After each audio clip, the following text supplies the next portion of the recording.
But if I But got you some- will cheat. You will cheat. Hey, look, hey, Mike, you said I'm cheating for no reason. Good. Nice composure, good.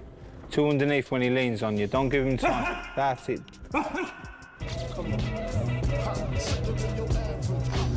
Terence Crawford's visit to Anthony Joshua's camp ahead of the Jake Paul fight has sparked excitement throughout the boxing community. Crawford watched Joshua's training sessions closely, showing how seriously the camp is preparing by bringing in top-level fighters for insight. Having a pound-for-pound grade in the gym adds intensity, focus, and a higher standard as fight night gets closer. Joshua maintains strong composure during training, staying sharp and disciplined. He's known for seeking new experiences, learning from every fighter he meets, and studying different styles. This constant desire to improve helps him grow stronger, smarter, and more complete with every camp. Saying a happy fighter is a good fighter, and each individual, uses different things and finds out different ways to keep them occupied and keep them happy. And for me, it was just like... Anthony Joshua pushes himself through intense training sessions built to toughen his body and sharpen his reactions. He relies on deep ice baths to control inflammation and recover quickly, allowing him to attack every workout with maximum energy. Once recovered, he jumps right back into demanding drills that test his power, speed, and mental sharpness, proving just how serious he is about preparing at the highest level. Wade Plemons, a respected combat sports analyst, has a clear opinion on how Joshua should deal with Jake Paul. He believes this isn't the kind of matchup where Joshua needs to take his time or put on a long show. Instead, Wade insists Joshua must approach the fight with purpose and finish it quickly, avoiding unnecessary rounds. His reasoning is straightforward. A heavyweight with Joshua's credentials can't risk giving Jake Paul extra time to create doubt. Stretching the fight could raise questions and potentially damage Joshua's image. With so many people watching, from casual fans to influencer boxing followers, Wade argues that Joshua must set the tone from the opening bell. With his size, power, and experience advantages, the most effective way for Joshua to handle this challenge is to secure an early, decisive finish. Which I think could be a little bit of a feeling out first round for AJ too. Then Jake wins to me. And I know that sounds like, oh, but it's true, bro. AJ shouldn't be going rounds with Jake. He just shouldn't. That's a two-time world champion. You know what I'm saying? Olympic gold medalist, gold medalist, two-time world champion. You shouldn't be going rounds with Jake. Jake hasn't fought anybody in, I don't know where they currently rank Tommy Fury, but he hasn't fought anybody in the top 50 in any weight division he's participated in. Mm-hmm. So if that guy's going 3, 4, 5, 6 rounds with you, cooked. But I think if you're putting money on it, I would say AJ, round 3 maybe. Yeah, I'd say, yeah. 2 or 3. 2 or 3. Everybody's kind of jumping on the AJ round 2. And I'm like, Jake's tough. Could he use his feet for a little bit longer than people imagine?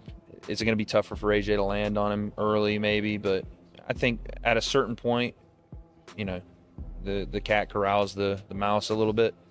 But we'll see, dude. Who knows? Jake's got some good guys in camp. He brought in Lawrence Okoli. Big Lawrence Okoli now too. Do you see him? I remember being in Dubai 3 years ago. Do you remember 3 years ago when we were commentated for Deji vs Merva? And funny enough, from that fight week, Jake Paul went and hung out and went shooting of AJ. Yeah. I think laser tag of AJ. Yeah. 3 years ago on the same week. Wild. That entire week now is like coming to full fruition. It was here in Dubai. It was Jake on commentary. First time I had met Jake. Talking shit to Tommy Fury. Lawrence Okoli was on commentary with me, and I was like, how are you a cruiserweight? Because at that time, he was still a cruiserweight, and I was like, how the fuck are you a cruiserweight? You're massive. And sure enough, now he's like 265-pound heavyweight. He's way too big, by the way. But, he's got Lawrence and... Anthony Joshua's camp for the Jake Paul fight shows a completely different strategy compared to his usual preparations. Known for structured routines, strict planning, and controlled sparring, Joshua has shifted gears this time. The intensity is higher, the pace is sharper, and the adjustments in style make it clear he isn't underestimating Jake Paul. One of the biggest discussion points was Joshua revealing his weight at around 110 kilograms, or roughly 243 pounds. Throughout most of his career, Joshua rarely needed major weight changes and usually stayed within a comfortable, familiar range. But this time he reportedly dropped nearly 20 pounds in a short period, which immediately raised concerns among analysts. Cutting that much weight at this stage of his career, now in his mid-30s, comes with challenges. Sharp weight loss affects strength, recovery, hydration, and overall performance more than it would have when he was younger. The move shows how seriously he's preparing, but also highlights the risks involved. While losing weight can help increase speed and movement, it may also reduce some of the natural power and physical dominance that define his style. Finding the right balance becomes crucial, especially against an opponent who is lighter but active, busy, and energetic. Joshua appears to be targeting a middle ground, lighter for mobility, but still heavy enough to keep the strength and danger that make him who he is. Fundamentally, you're still living life as normal. You're not restricting yourself that much. You know, if you're eating 2 pieces of chicken, maybe you just eat a piece. You see what I mean? You're not going to the extreme to try and actually dehydrate yourself or anything like that. So it's very different than having to actually hit a specific weight, all right? And to do that in a relatively short space of time, because this fight's, you know, not that long has it been announced, and it's not that long until the fight. It's only 2 weeks away. Eddie Hearn was talking about AJ weighing 265 a couple of days ago. So you're thinking, okay, 20 pounds in 3 weeks, that's not ideal for someone who, again, is in their mid to late 30s, a year in activity, and crucially has never had to hit a specific weight throughout the course of his career. Never had to do it. All right. So it did have me kind of worrying a little bit and thinking, is this a miscalculation, accepting that? Because in terms of him fighting Jake Paul, he's going to win. I mean, there's no ifs about it. He's going to win this fight. It's pretty much a given. All right. But it did have me wondering. Now, AJ, as I said, he took to his social media accounts to show that he's currently weighing 110.6 kg, which is around about 243 US pounds. So that's well under the weight limit. So a lot of people are saying, slam dunk, it's done. Well, I got a few questions on that, because you do have to ask these questions. You're talking about Anthony Joshua, who over the course of the last, 3 years has been solid in the 250s. Hasn't weighed sub 240 or sub 250 since he fought Usyk 3 years ago. And bear in mind, he would have went into camp fully intending to be mobile, speed. He would have spent 3, maybe 4 months working on, what's an ideal weight for that, working on this, that, and the other. So it's not like, a crash diet for the Usyk fight or anything like that. And AJ is someone who loves the resistance training. That seems to be the main thing that he does. And outside of camp, he probably would have thought he was fighting Cassius Chaney, which is the... Carl Froch, the former super middleweight world champion known for his straightforward opinions, has shared his view on why the Jake Paul fight might actually make sense for Anthony Joshua. Froch believes Joshua is entering the later phase of his career, having already checked off almost every major accomplishment a heavyweight could achieve: world titles, stadium headliners, and massive pay-per-view events. In Froch's eyes, there simply aren't many meaningful matchups left that Joshua hasn't already taken part in. That's why he doesn't see accepting the Jake Paul fight as a bad move. Instead, he views it as a smart opportunity for Joshua to secure a massive payday in a matchup that still draws global attention.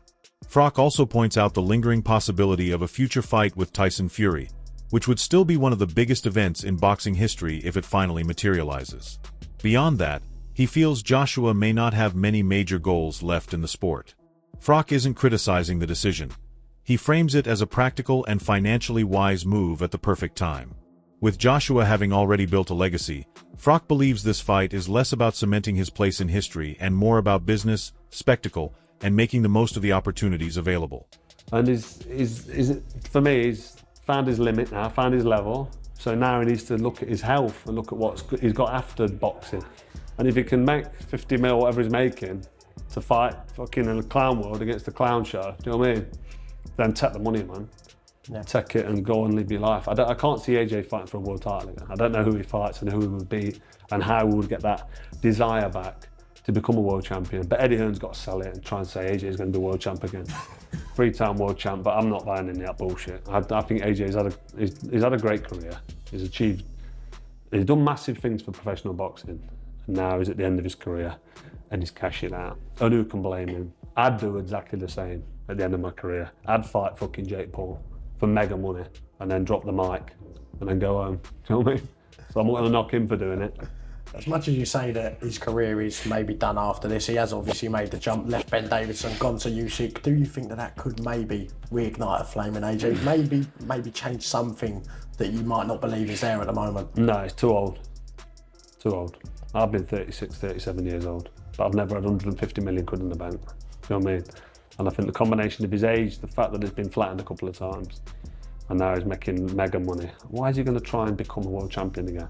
He's got to train for 10 weeks and spar really hard sparring.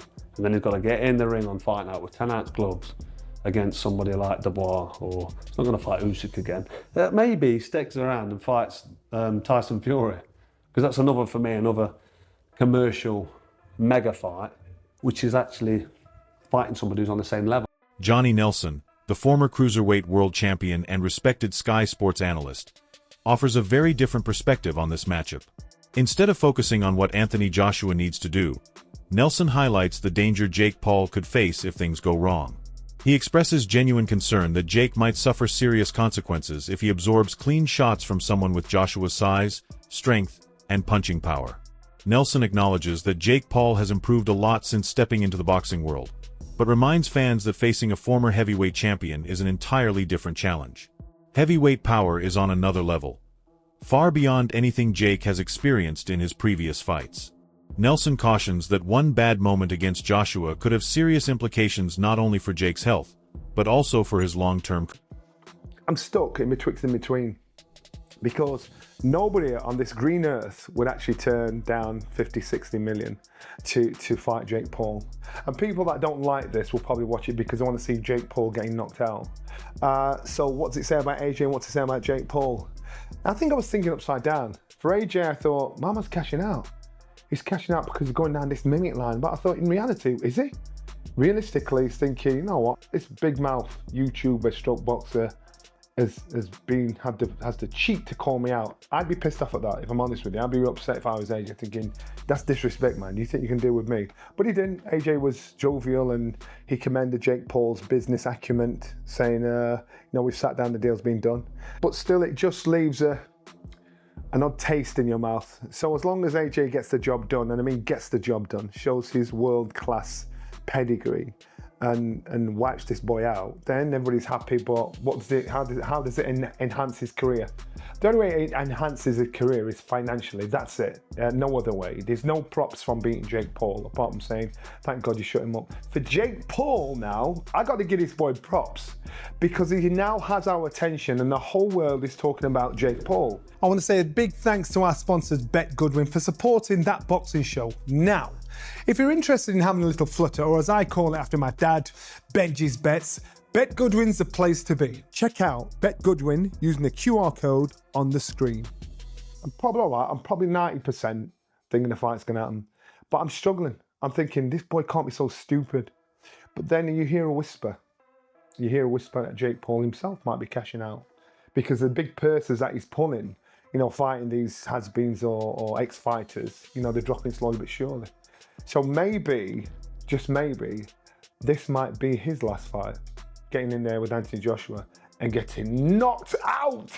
But there's always that conspiracy theory. Are there some contract agreements that can and cannot be done, which will never see the light of day, that we don't know about? Well, if you're an ex-fighter, and if you like the fight game, you'll see fake. You'll know fake when you see it. So if there's any of that fakery going on with this, pulling it. Jared Anderson, one of America's top rising heavyweights known for his explosive power and relentless pace, has become a key part of Joshua's preparation. Anderson's youth, aggression, and constant forward pressure pushed Joshua to stay focused every second of every round. Working with someone who brings that kind of intensity helps Joshua sharpen his reactions and strengthen his defensive instincts. In sparring, Anderson exposes every weakness. Slow reactions get punished, and any mistake is immediately revealed. That level of pressure prepares Joshua for any unexpected moments Jake Paul might bring. And even though Jake is the smaller fighter, training with someone as fast and powerful as Anderson helps Joshua fine-tune his timing and reflexes, ultimately boosting his confidence heading into the fight. Paul is being dwarfed by these way bigger heavyweights like Jared Anderson, Frank Sanchez, and Lawrence Okolie. Okolie is like 6'4.5", 6'5", and these guys are like 6'3", 6'4", probably. So now Jake Paul is the one that's smaller. So first of all, I will give credit to Jake Paul. Clearly, he's a person who is taking his career seriously. These are quality sparring. I mean, a real boxer, because people say he's not a real boxer, but a real boxer would be using the same guys in their sparring camp. In fact, I just told you Joshua used Lawrence Okolie. I don't know if he sparred with Anderson or Frank Sanchez, but These are all regular ranked heavyweights. So credit to Jake Paul for that. And I mean, he's going to need it. Joshua is a different breed to, like, you know, a Mike Perry when it comes to boxing. Different frame, different size. In case you didn't believe me, right? Jake Paul, this is what MVP Promotions posted. So Jake Paul top sparring, right? Heavyweights. And here's some pictures of Joshua with Lawrence Okoli. And again, Joshua, a big dude, but you see Lawrence Okoli, and he probably was cruiserweight back then. I mean, I don't know exactly when this picture was taken, but he's only like an inch shorter than Anthony Joshua. And now, as he's moved up to the full heavyweight, he has filled out more. You see, he looks even bigger than when he was a cruiserweight. Now, I got to research it, but I want to say I thought Lawrence Okoli was injured, but Anthony Joshua recently weighed in on Francis Ngannou turning down the chance to fight Jake Paul, calling it a questionable financial move. Joshua pointed out that fighters, especially those not fully established in boxing, rarely receive offers of that size. Passing on such a massive payday could mean losing an opportunity that may never come again. Former UFC star and outspoken MMA analyst Chael Sonnen echoed the same view. Sonnen argued that Ngannou should have taken the deal because the financial upside was huge and almost impossible to find elsewhere. He added that Jake Paul's events bring a level of exposure and money that most fighters from outside the boxing world don't. Ngannou does not take the fight against Jake Paul. Anthony Joshua takes the fight against Jake Paul. Anthony Joshua at the press conference gets asked his opinion of Francis not taking the fight against Jake Paul. And Joshua's like, he's an idiot. He's an idiot. There is no reason for him to not take this match. I cannot be and am not mad at Francis. I can't be. Like rules would preclude me from being upset with Francis. I'm not a big Francis fan. Francis fan. I'm not a Francis supporter. So I want to hurt Francis. I want to do something to hurt him. Well, his own actions took $10 million out of his bank account, of which, by the way, could use $10 million. So I can't be mad at him. If I teased him, and by God, get in there and he go, oh my gosh, I heard Chael and I heard from all the Eagles and what was I thinking? And Joshua's out and this is my chance of redemption. Hey, put me in, Jake. That would then help him. That would be positive for Francis. That would create envy as well as jealousy from outside observers like me. But I will tell you, trying to break down and understand how we got to this conclusion is mind-boggling. You ever met a writer? Your whole life, have you ever met a writer? You've been to college for it and they're a writer. Do you want to know the hardest thing in the world that person's going to have to do to make money? Find somebody to pay them to write. It's very, very rare. That's it for today's video. Stay tuned until next time. That's it for today's video. Stay tuned for more updates. Until next time.